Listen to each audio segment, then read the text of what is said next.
I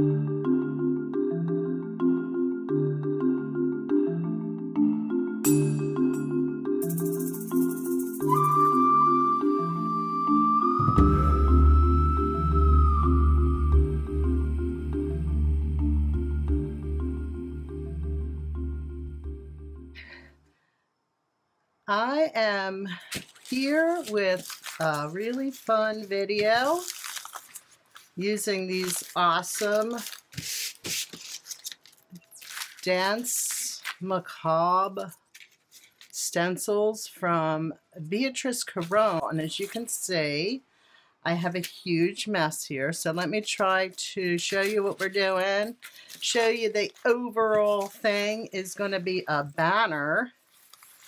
Nice banner for your Halloween or Dia de los Muertos celebration. Fun, fun, fun. I've always been a real fan of these decorations over Halloween decorations. I just think they're so much fun. And let's see, what do we need? We need these stencils from Stencil from Beatrice Caron and Artceller. They make great stencils. Just an aside, they make really nice stencils over there at Artceller. I have a lot of them. Anyway, okay, so we need the stencils. I'm using this, oh God, just broke the box of cabinet wax deli paper. I love this stuff. Amazon sells it, sells a whole lot of it. I have some paints. These could be craft paints, any kind of paints you want. I also have Payne's Gray and Carbon Black. I don't like to use straight up black, but I mix it with something else, but it doesn't matter that much. It's not like a big deal. And I have some glitter, a stencil brush, a mixing palette, a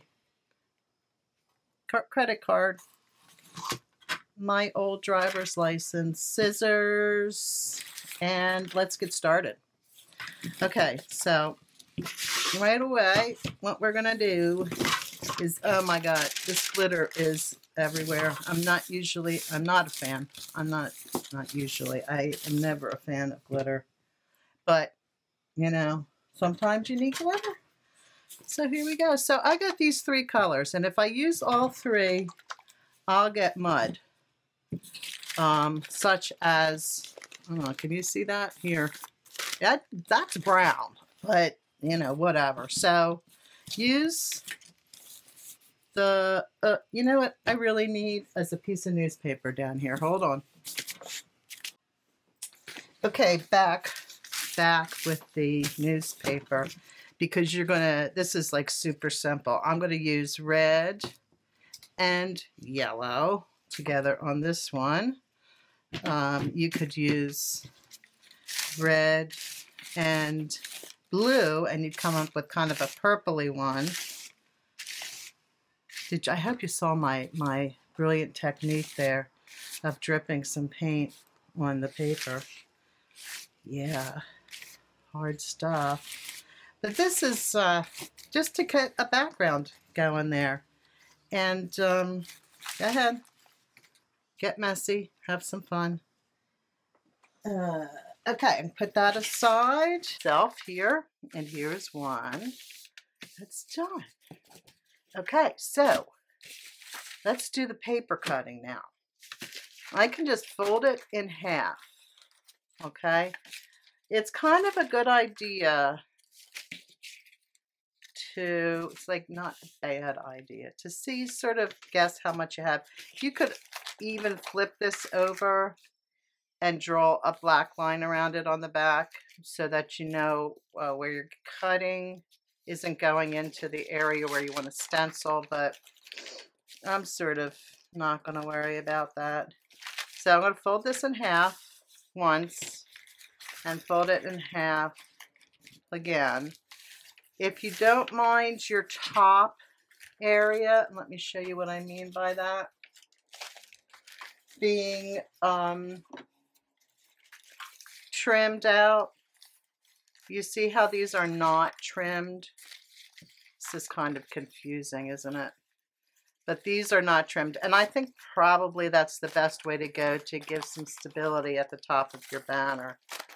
So this one is trimmed, but so see how there's just not a lot to hold on to there. So I would just do one side at a time, in other words, which will be a little bit different from your normal paper cutting. And go ahead and just start cutting into it. Okay, so we got that. And then I'm going to do the sides. I could even do another one here. I'm not even going to bother doing the sides because I don't think this is like, I'm going to show you how to get a cut in here. So let's just fold again and fold that way again. And we could even make another fold here. This is pretty traditional paper cutting, and make little, I'm going to make tiny little like triangles here. You could even take a small hole punch and do that. That's kind of super.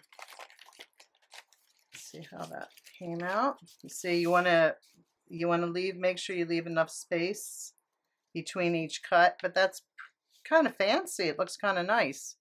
So you would just repeat that for the sides, and I'm going to do one side because there is a little bit of a trick here.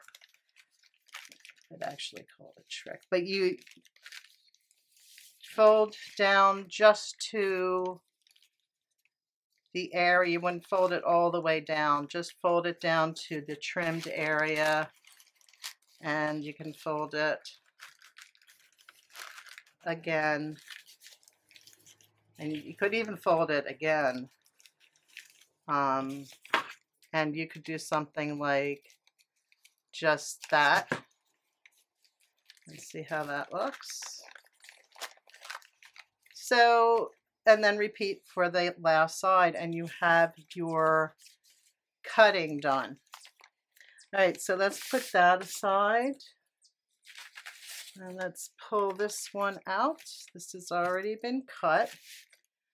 And here comes the paint. You can definitely use craft paint on this, not a problem. I'm just going to use a little bit of this carbon black. And I mean, I'm including this because it's a painting technique to not use straight black like ever. So I always mix it with blue, and I mix it with the deep value blue. I'm mixing it today with Payne's Gray, which is fine. And you know, you could mix it with any deep value blue or French ultramarine. You know, just look at the deeper values. But again, more of a basic painting technique than one that's necessary for this. So what we're going to do is kind of quickly go ahead and stencil this good upper body workout. And as I'm going, before this has a chance to dry, I'm going to just give a sprinkle with some glitter, and then I'm going to keep going and glittering as I go. Oh, I forgot to tell you, these stencils are really highly detailed, and they have a lot of open spaces in some of them. So I highly recommend using stencil adhesive on the backs of these to keep them down. And I also recommend cleaning them when you're done with this messy stuff, because they're really detailed. They're beautiful, beautiful stencils. If you're not familiar with Beatrice Caron's work, you should take a look. Her work is fantastic, and I feel pretty lucky to have this fun stencil from her. I mean, I think this is really nice. This would be a great project to do with kids and make up a story as you go along, because that's certainly in keeping with Beatrice's work. And then see, well, I forgot to sprinkle. Gosh,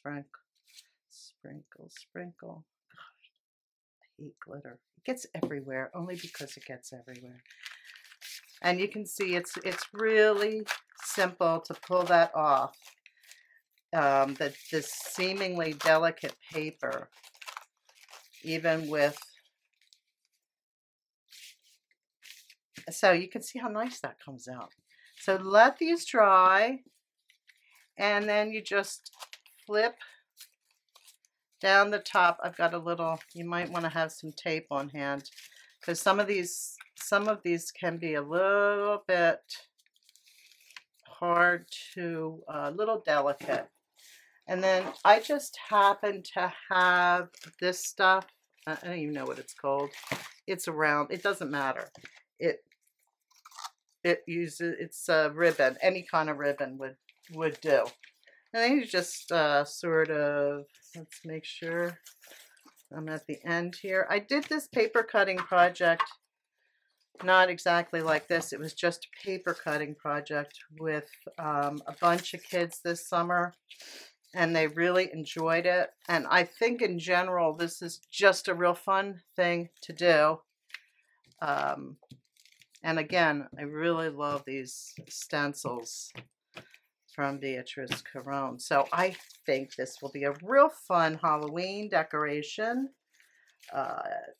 Funny and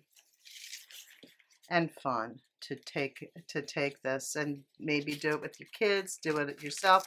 I mean, I saw instantly so many great uses for this. I mean, cards obviously would be great. They'd be great cards. I could see doing a stenciling and then throwing them on the scanner and enlarging it and really getting detailed with a lot of drawing within.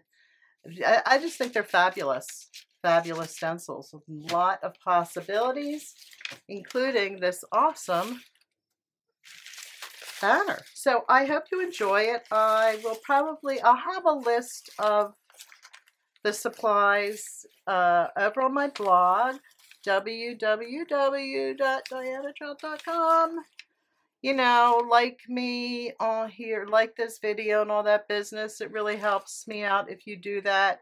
And the whole blog hop with all the ideas is over on my blog. So go have a peek and get inspired. Thanks for watching. Bye.